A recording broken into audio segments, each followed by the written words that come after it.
বলছেন, আসসালামু আলাইকুম শাইখ আলাইকুম সালাতুল্লাহ। একজন 17 বছরের ছেলে একজন 10 বছরের মেয়েকে পছন্দ, তাদের বাড়িতে প্রস্তাব দিয়েছে বিয়ের জন্য। তারা মেনে নিয়েছে এবং যুবক বলেছে সে যতদিন যুবতী হচ্ছে আমি তার দায়িত্ব নেব, পড়াশোনা ইত্যাদি। এখন কি বিয়ে পড়িয়ে দিতে হবে নাকি শেখ? বিয়ে না পড়িয়ে কি তার সাথে কথাবার্তা বলা জায়েজ আছে? বিয়ে না পড়িয়ে তার সাথে কথাবার্তা বলা জায়েজ নয়। বাকি এখনই বিয়ে পড়িয়ে দিতে হবে জরুরি নয়। বিয়ের কথাবার্তা প্রাথমিক হয়েছে বা হয়েছে, কিন্তু আগামীতে বিয়ে হবে, তাহলে কোনো যোগাযোগ রাখবেন না।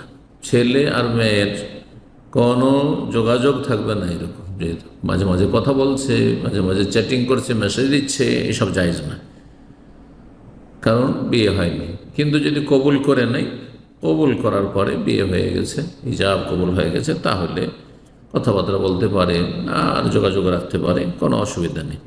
নাবালিকাও যদি থাকার বিয়ে দিয়ে দেয়, শরীয়তে জায়েজ রয়েছে। বিভিন্ন দেশের হয়তো মানবরচিত আইনে বৈধ নয়, কিন্তু শরীয়তে জায়েজ রয়েছে। আসসালামু আলাইকুম শাইখ আলাইকুম সালামতুল্লাহ। আমি সেলাই করি, কাস্টমার আমাকে বিড়ি বাঁধা টাকা দেয়, সেই টাকা কি নেওয়া যাবে? কে কোথা থেকে টাকা দিচ্ছে না দিচ্ছে, আপনাকে সেলাই করেন অথবা আপনি দোকান নিয়ে, মুদিখানার দোকান আছে, আপনার যে কোনো ব্যবসা আছে, লোকজন টাকা পয়সা কে কোথা থেকে ইনকাম করে নিয়ে আসে আপনাকে জানতে হবে নাকি? না, মোটেই না। কি সুদের টাকা নিয়ে আসছে না চুরি করা টাকা নিয়ে আসছে, আপনি যদি জানছেন যে আসল হচ্ছে যে আমার এগুলো কাস্টমার, কিন্তু যদি বলে আমি চুরি করে এই টাকাটা নিয়ে এসেছি আর এই মাল সামান কিনবো, তখন নেবেন না। তখন এই চুরি করা মোবাইল নিয়ে এসে তোমার কাছে বিক্রি করবো, তখন নেবেন না।